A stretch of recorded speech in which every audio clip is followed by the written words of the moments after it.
pada hari pertama minggu itu berkumpullah murid-murid Yesus di suatu tempat dengan pintu-pintu yang terkunci, karena mereka takut pada orang-orang Yahudi. Pada waktu itu datanglah Yesus dan berdiri di tengah-tengah mereka dan berkata, "Damai sejahtera bagi kamu." Dan sesudah berkata demikian, Ia menunjukkan tangannya dan lambungnya kepada mereka. Murid-murid itu bersukacita ketika mereka melihat Tuhan. Maka kata Yesus sekali lagi, "Damai sejahtera bagi kamu. Sama seperti Bapa mengutus aku, demikian juga sekarang aku mengutus kamu." Dan sesudah berkata demikian, Ia mengembusi mereka dan berkata, "Terimalah Roh Kudus. Jikalau kamu mengampuni dosa orang, dosanya diampuni. Dan jikalau kamu menyatakan dosa orang tetap ada, dosanya tetap ada." Tetapi Thomas, seorang dari ke-12 murid itu, yang disebut Didimus, tidak ada bersama-sama mereka ketika Yesus datang ke situ. Maka kata murid-murid yang lain itu kepadanya, "Kami telah melihat Tuhan." Tapi Thomas berkata kepada mereka, "Sebelum aku melihat bekas paku dan pada tangannya, dan sebelum aku mencucukkan jariku ke dalam bekas paku itu, dan mencucukkan tanganku ke dalam lambungnya, sekali-kali aku tidak akan percaya." 8 hari kemudian murid-murid Yesus berada kembali dalam rumah itu, dan Thomas bersama-sama dengan mereka. Sementara pintu-pintu terkunci, Yesus datang dan Ia berdiri di tengah-tengah mereka dan berkata, "Damai sejahtera bagi kamu." Kemudian Ia berkata kepada Thomas, "Taruhlah jarimu di sini dan lihatlah tanganku. Ulurkanlah tanganmu dan cucukkan ke dalam lambungku, dan jangan kau tidak percaya lagi, melainkan percayalah." Thomas menjawab dia, "Ya Tuhan dan Allahku." Kata Yesus padanya, "Karena engkau telah melihat aku, maka engkau percaya. Berbahagialah mereka yang tidak melihat namun percaya." Memang masih banyak tanda lain yang dibuat Yesus di depan murid-muridnya, yang tidak tercatat dalam kitab ini. Tetapi semua yang tercantum di sini telah dicatat, supaya kamu percaya bahwa Yesus Mesias Anak Allah, dan supaya kamu oleh imanmu memperoleh hidup dalam nama-Nya.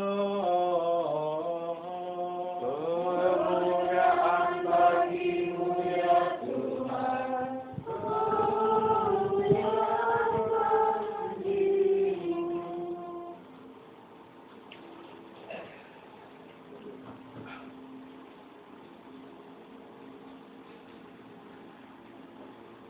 Saudara-saudara kasih di dalam nama Tuhan Kristus, Shalom Malahan, Bishem Amasya. Rupanya ini Mas Edwin belum datang, atau masih dalam perjalanan, ya, menuju ke Mojokerto.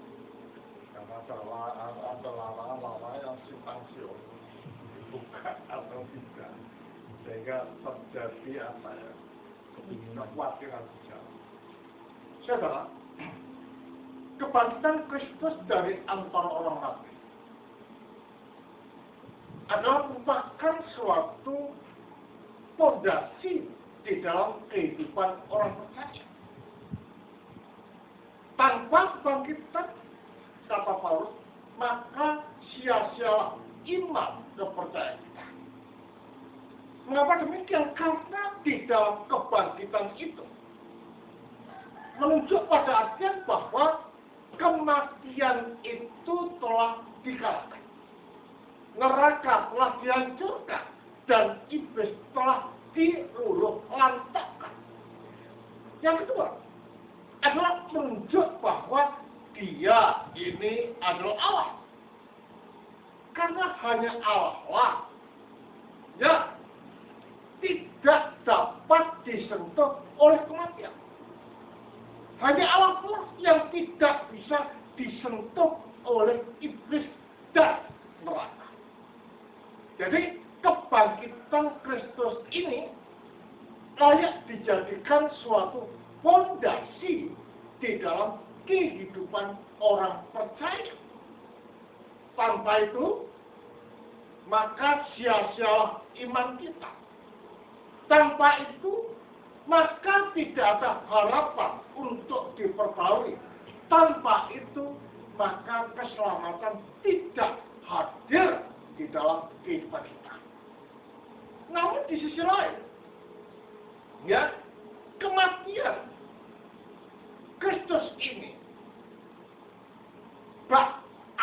ayam yang kehilangan induk bagi para muridnya sebelum dia tahu bahwa Yesus telah bangkit.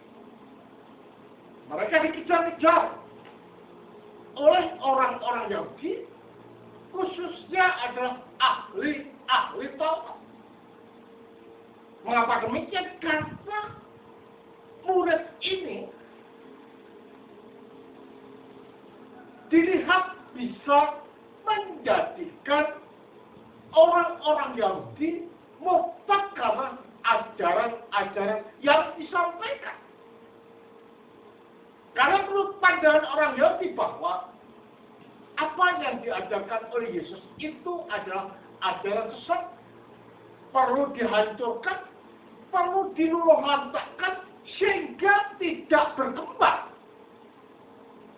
Dasar inilah yang menjadikan para murid karena ada kerinduan yang mendalam di dalam kehidupan mereka, mereka tetap berkumpul di suatu rumah yang terkunci. Harapannya apa? Harapannya supaya tidak diketahui oleh orang-orang Farisi. Harapannya apa? Harapannya supaya dia aman di dalam berkumpul bersama-sama dengan orang yang cinta, yang mengasihi Kristus sebagai Tuhan dan Juru Selamatnya. Saat mereka kumpul, Yesus ada di tengah-tengah mereka, damai sejahtera ada di antara kamu. Artinya apa? Artinya jangan takut. Artinya apa? Artinya jangan khawatir.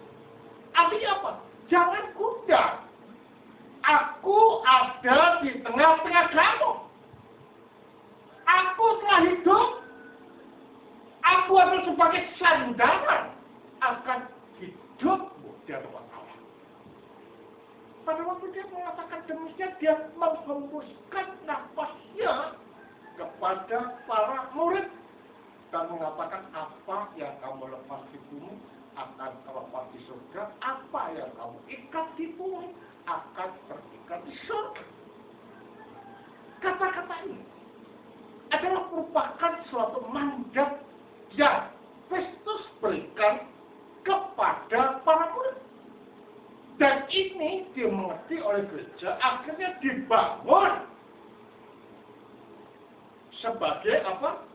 Pengakuan atau sakramen pengakuan dosa. Nah, kalau ini diberikan kepada para rasul, berarti kalau demikian, pengakuan dosa itu hanya terjadi di dalam gereja melalui para rasul.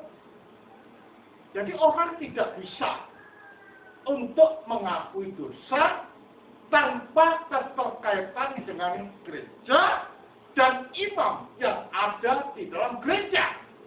Karena imam-imam yang ada di dalam gereja saat ini adalah merupakan penerus lanjut daripada para rasul.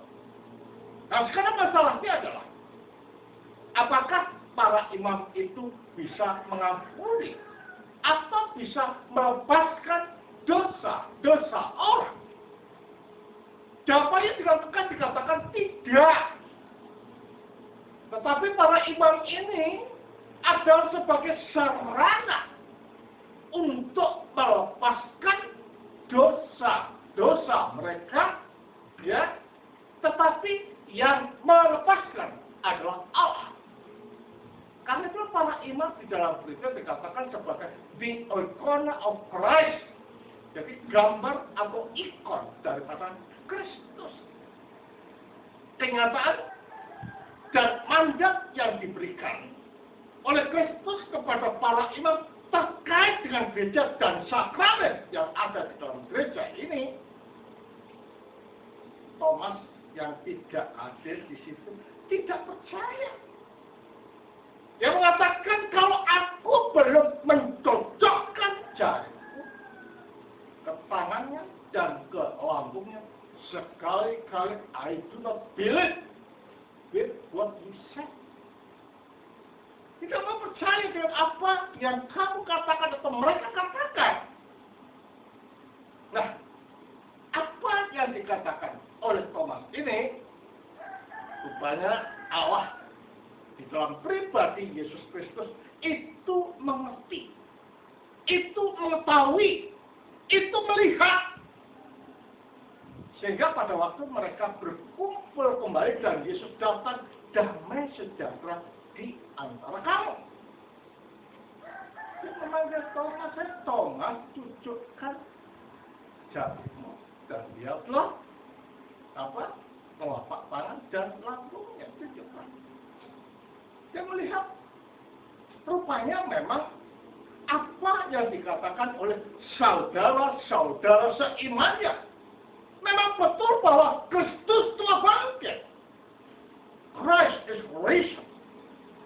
Dan kata-kata yang menunjukkan Kristus telah bangkit ini menjadi slogan atau menjadi ungkapan yang digembar-gemborkan, yang didengungkan oleh orang Kristen seluruh dunia dengan mengatakan Kristus telah bangkit. Christ is risen. Kristus anesti. Jawabannya apa? Alistos anesti.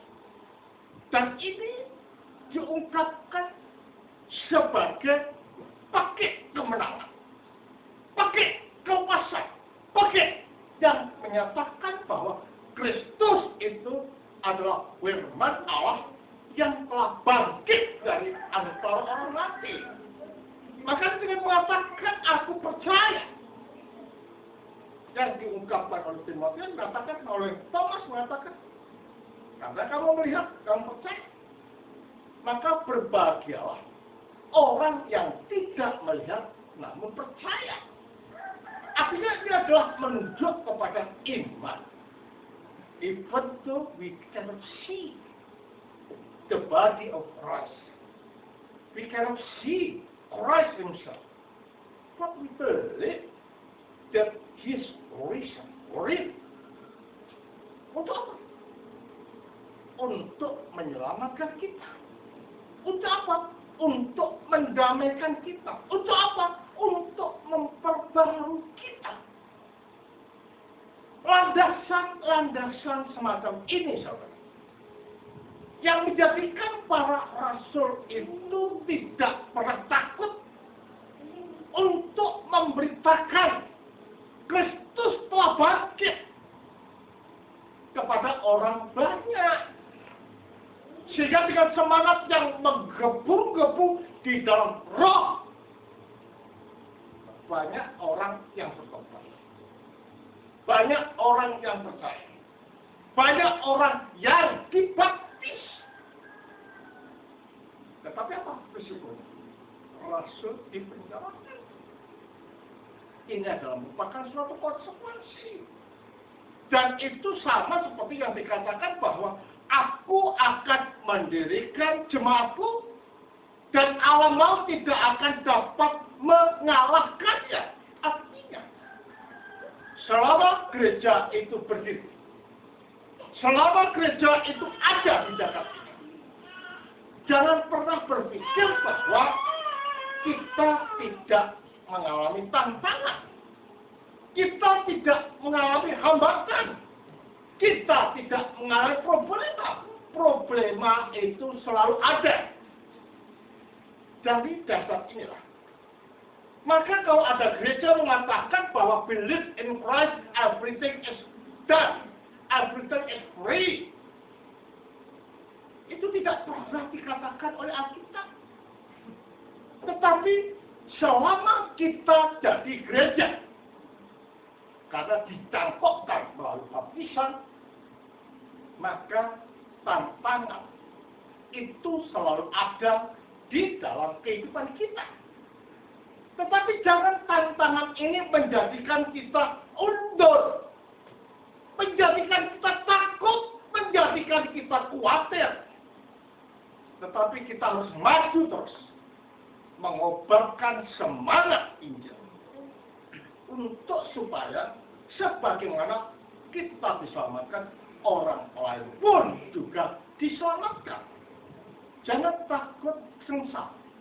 Bahkan jangan takut kematian.